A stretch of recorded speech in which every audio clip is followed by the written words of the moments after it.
Hey guys, welcome back to our channel. मैं आपका दोस्त या बड़ा भाई कुणाल सिंह।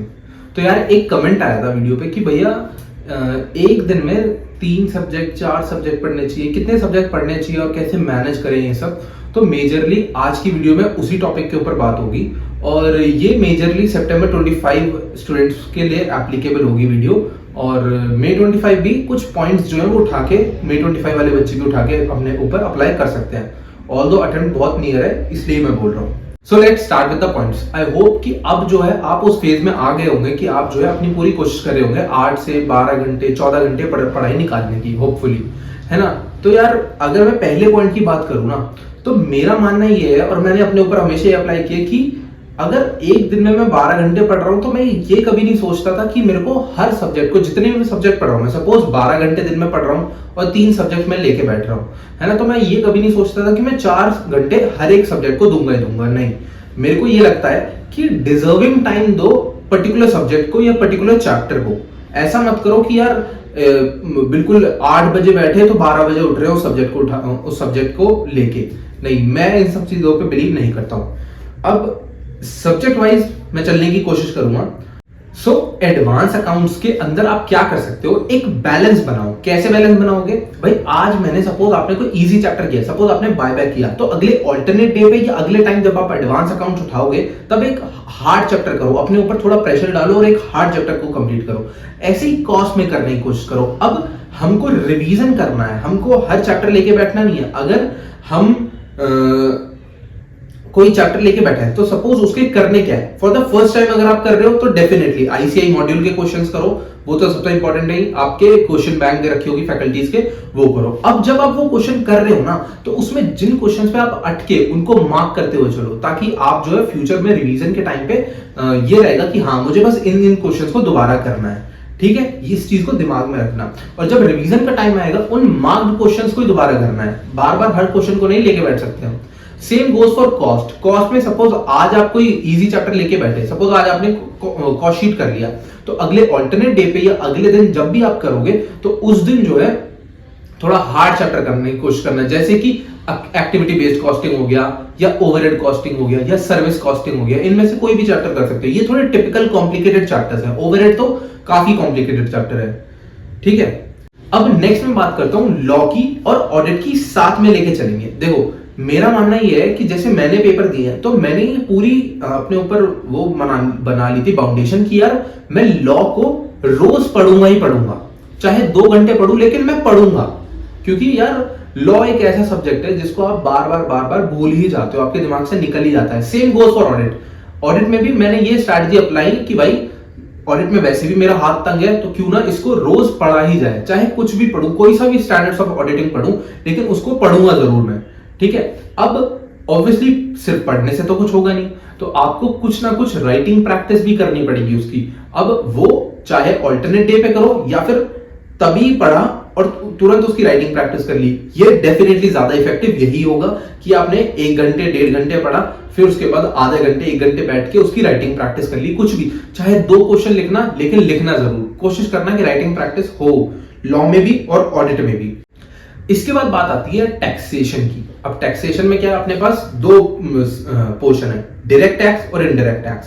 अब डायरेक्ट टैक्स और इनडायरेक्ट टैक्स को टोटली ऑल्टरनेट डेज पे जो है छोड़ दो। जैसे कि आज मैंने डीटी किया, आज मैंने डीटी में सैलरीज कंप्लीट कर लिया, आज सैलरीज कंप्लीट कर लिया, कल मैं आईडीटी उठाऊंगा, अब कल मैं आईडीटी में रजिस्ट्रेशन कंप्लीट कर लूंगा। ऐसे टाइम बनाओ, एक डेली टारगेट बनाओ, अपने टेबल के ऊपर चिपका लो एक पेज और उसमें डेली टारगेट बनाओ कि यार आज मैं ये करूंगा इस पर्टिकुलर 3 सब्जेक्ट में। और ट्राई करो, पूरी कोशिश करो कि आप 3 सब्जेक्ट तो उठाओ दिन के, पूरी कोशिश करो। हाँ, क्लासेस कंप्लीट हो जानी चाहिए, उसके बाद के लिए बता रहा हूं, ऐसा नहीं बता रहा हूं कि क्लासेस कंप्लीट ही नहीं हुई है। अगर क्लासेस चल रही हैं अभी तो 2 सब्जेक्ट उठाओ दिन के, वो काफी है, मोर देन इनफ है।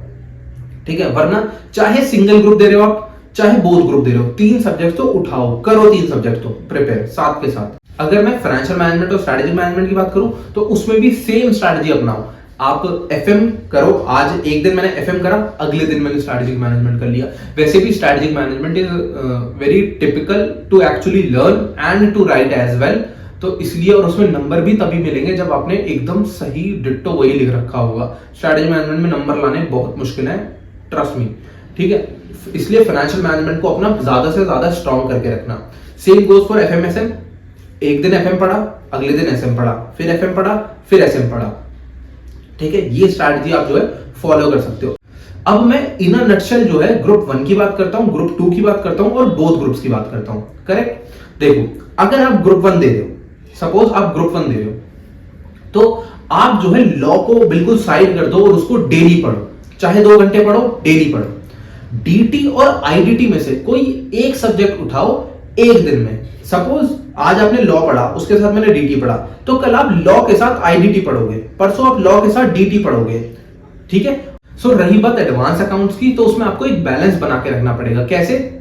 सपोज आज आपने डीटी में एक हार्ड चैप्टर कर लिया, तो एडवांस अकाउंट्स में कोशिश करो कि आप कोई इजी अकाउंटिंग स्टैंडर्ड्स करो, ठीक है। अब फिर मानो कि आपने कोई एडवांस अकाउंट में हार्ड चैप्टर कर लिया, जैसे एमलगमेशन कर लिया आपने, तो आप डीटी या आईडीटी में कोई इजी चैप्टर करो। आपको एक बैलेंस मेंटेन करके रखना ही पड़ेगा, तभी ये चीजें जो है स्मूथली आगे बढ़ेगी। और डेली टारगेट को बना के चलो कि यार मैं जो है कल रात में जब सोओगे तो ये जो है डेली टारगेट बना के चलो अगले दिन के लिए कि मैं कल ये बैठ के इस सब्जेक्ट का ये टॉपिक पढ़ूंगा या ये चैप्टर पढ़ूंगा, ठीक है।